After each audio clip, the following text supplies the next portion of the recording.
Welcome to the Old Time Radio Superman Show from Boise, Idaho. This is your host, Adam Graham. If you have a comment, email it to me, adam@adamsweb.us, and be sure to cast your vote for the show on Podcast Alley. Also, if you've not already, you can pick up a copy of The Tales of the Dim Night. Go to dimnight.com. It's also available on Amazon, Barnes & Noble in both paperback and ebook form. Well, we're going to go ahead and get back out to the action with the Scarlet Widow, as things are getting pretty interesting. They've set a trap for Superman, and we're going to find out if he will spring it. It's time for the Scarlet Widow, Part 6. Kellogg's Pep, the super delicious cereal, presents The Adventures of Superman. Faster than a speeding bullet, more powerful than a locomotive, able to leap tall buildings at a single bound. Look, up in the sky. It's a bird. It's a plane. It's Superman. Yes, it's Superman, for whom the Scarlet Widow has today set a cunning trap. By a strange chemical action, a piece of the shattered planet Krypton on which Superman was born robs the Man of Steel of all his great strength when he comes within 10 feet of it. A woman called the Scarlet Widow arranged to have the Kryptonite stolen from the Metropolis Museum, and then assembled Superman's 4 deadliest enemies, the Vulture, Der Teufel, Papa Rausch, and the Laugher, and offered to sell each of them 1/4 of the Kryptonite for $1 million. They demanded that the widow prove the power of the Kryptonite. She agreed. And as we continue now, on the moonlit terrace of her penthouse apartment, the gaunt, ugly widow, her little henchman Sniggers, and the 4 master criminals wait tensely. Behind them in the almost darkened drawing room, the green, glowing, eerily humming fragment of kryptonite rests on a marble pedestal. Listen. What time is it now, Widow? 11:57, Sniggers. In exactly 3 minutes, at midnight, you'll see Superman in the sky to the west, above the Metropolis Bank spire. Suppose he doesn't show up. He will, Vulture. How can you be so sure? The Daily Planet did not publish the advertisement you sent them. I explained that before, Papa Rausch. The Daily Planet seems to have some sort of contact with Superman, especially a reporter named Clark Kent. Kent, he's the one what was in the museum with the bobbies last night when I copped the kryptonite. Yes, I'm sure he saw to it that my advertisement came to the attention of Superman. Just 2 minutes more and we'll know. You've got the red, white, and blue flashlights ready, Sniggers. Right here, got the 3 of them right here. As soon as we see him, I give you the word. Flash them one at a time. Then you, Vulture, and Teufel, Papa Rausch, and Laugher, step back into the drawing room and stand near the kryptonite where you'll be safe. Widow, I just thought of something. Superman is clever, as well as amazingly powerful. If he does appear, how are we going to persuade him to come within 10 feet of the kryptonite? Himmel, I forgot that. He won't be such a fool. Don't worry, gentlemen. I, too, thought of that, and I've made the necessary arrangements. How? Sniggers and I cut some small fragments from the kryptonite. Tough and a cutting steel it was. We buried them in the flower pots around the room and terrace. The flower pots and plants are green, and the fragments are so tiny that the faint green glow they give off won't be noticed. I hope. Superman has the eyes of an eagle. 2 eagles. My instructions said he had to arrive here within 5 seconds after he saw the signal lights, if he wanted to obtain the kryptonite. He'll see the big piece on the pedestal, and us, by the time he notices the tiny particles in the flower pots, if he does. It'll be too late. Ain't she got her head on her, though? Yeah, but what if it... What is that? A church clock striking midnight. Now watch above the Metropolis Bank spire. Straight west there. In a moment, you'll see Superman. Look, there he is. Yes, I told you he'd come. All All of you, get back near the kryptonite. Hurry, all of you, get back here, quickly. Ready with the flashlight, Sniggers. Right. First the red, then the white, then the blue. Hold each one about a second, then repeat. As the 4 criminals rush into the drawing room and Sniggers prepares to signal Superman, the Man of Steel hovers above the tall bank spire, his keen eyes searching the east. I don't see any signal lights. Wait. There's a red light flashing, and a white, and a blue. From that penthouse terrace. A man and a woman there. Ah, the man is the little cockney who stole the kryptonite. It must... Yes, there it is. On a pedestal in the apartment. And those 4 men near it. I thought so. Der Teufel, the Laugher, Papa Rausch, and the Vulture. Now, what... Oh, so that's the little trap they set for me, eh? Tiny particles of kryptonite hidden in those flower pots. They thought I wouldn't see them. Well, I'll just get the police and we... No, I can't let them out of my sight. They said they'd only wait 5 seconds. Uh-oh. Here they go back into the house now. What'll I do? I can't lose the kryptonite again, and I can't risk letting Teufel and those others get away. Those tiny pieces of kryptonite might not affect me. They don't glow much.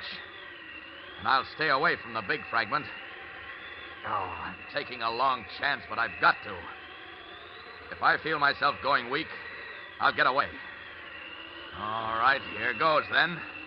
Down to that terrace. Down! Good evening. Look, there he is. Superman. Well, this seems just like old home week. I'm not surprised to see you here, Teufel, and you others. I suppose you are the woman who signed that advertisement, madam? Yes, I'm the widow. Come in, Superman. No, thanks. I'll stay here if you don't mind. He's afraid of the blooming kryptonite, he is. You and I have a score to settle later, my little cockney friend, but we'll get to that. All right, widow and gentlemen. What have you got to say now when you see the kryptonite fragments so cleverly hidden in the flower pots don't affect me? It's the kryptonite. It's getting him. I've got to get away. Up. Up. Why don't you fly, Mr. Superman, eh? Yeah.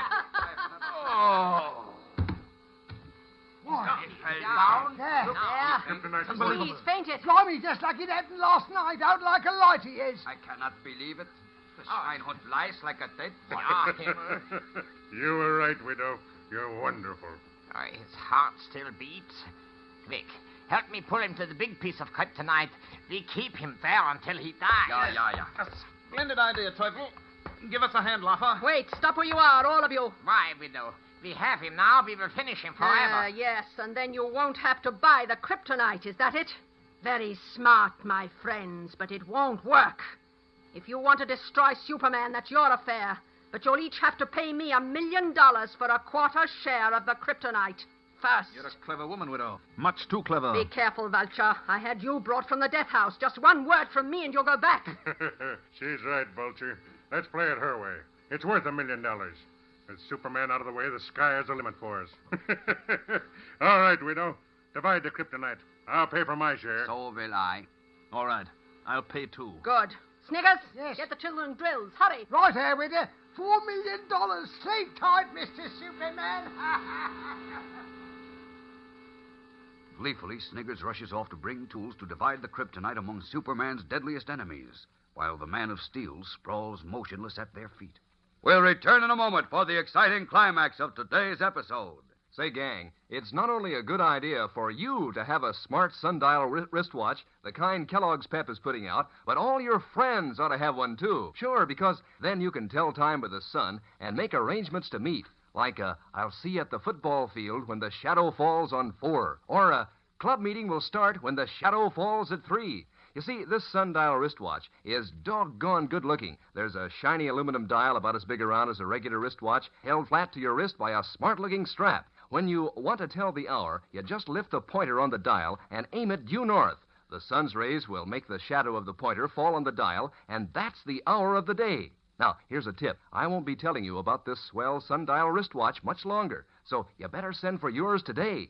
First, ask Mom to get you a couple of packages of that super delicious whole wheat flake cereal, Kellogg's Pep. Tear off the 2 box tops, be sure you get the ones marked top, and send them along with 10 cents in cash and your name and address clearly printed to Superman, Box 157, Battle Creek, Michigan. Let me give you that again. Send 2 Kellogg's Pep box tops, the ones marked top, 10 cents in cash, and your full name and address to Superman, Box 157, Battle Creek, Michigan. Ask Mom for P-E-P. Pep, made by Kellogg's of Battle Creek. And now, back to the adventures of Superman. In the Scarlet Widow's penthouse apartment, where Superman lies unconscious on the floor, Sniggers, working with drills and chisels, has finally succeeded in splitting the kryptonite into 4 equal parts. Her small, bright eyes gleaming, the widow turns to her unscrupulous guests. Now, gentlemen, about the financial arrangements. I will take my share of the kryptonite now. Not so fast, Teufel. The terms are cash in hand. I have no cash in hand. What will this do? He's got a gun, he has. Put that gun down, Teufel. What do you take me for, a fool? Don't make a move now, any of you, or I will shoot to kill. You haven't a chance, you cheap double-crosser. The only way out of this apartment is by private elevator. My men are guarding it. They'll kill you. Oh, no, my friend. While all of you watch the kryptonite being cut, I managed to attach a long nylon rope which I brought with me to the terrace railing. I can reach the roof of the building next door by the rope, and I'm going to lock this door to the terrace behind me. By the time you get to the terrace, I will be out of sight. It's dark enough for my purposes, and I have great purposes in mind. Now I have a piece of the kryptonite. Auf Wiedersehen to you all. He got away. Break this door down, somebody! It is too thick. We Break it cannot. down! Me at that door. I'll break it down. Hurry, Arthur! Just let me get my life into that bloke. Look out. There. Where is he? Where is he? I don't see him. There he goes across the roof down there. I've got a gun. No, don't shoot, Arthur. Why not? Are you off your knob with he? Just ran off with $1 million of our money. He We did. can't have the police here, you fools. Superman's here. Now listen, all of you. Leave your kryptonite here and go after Teufel. Leave the kryptonite. No. What do you say? You'll do as I say. You all have your gangs. Go to them. Tell them they must find their Teufel. Bring him to me. Then you can have your share of the kryptonite, not before. Now get going, all of you, unless you prefer to return to jail. Well, I'll find Teufel. Come on, Vulture. Roush. Go on now. Hurry. Get out. Sniggers, Yes, show them to the elevator. Oh, come on now, gents. Out you go. Hurry back, Sniggers. We have important matters to attend to. As for you, Superman, I have further plans for you, too. Wild with rage, the Scarlet Widow glares down at the unconscious figure of Superman. What are her plans for the Man of Steel? Don't miss tomorrow's exciting episode, fellows and girls. Tune in, same time, same station, and listen to The Adventures of Superman. Faster than a speeding bullet. More powerful than a locomotive. Able to leap tall buildings at a single bound. Look, up in the sky. It's a bird. It's a plane. It's Superman. Fellows and girls, be sure to follow the adventures of Superman, brought to you every day, Monday through Friday, same time, same station, by the grand old Kellogg Company of Battle Creek. And for other thrilling adventures of Superman, see your local newspaper. Superman is also a copyrighted feature appearing in Superman DC Publications. This is the Mutual Broadcasting System.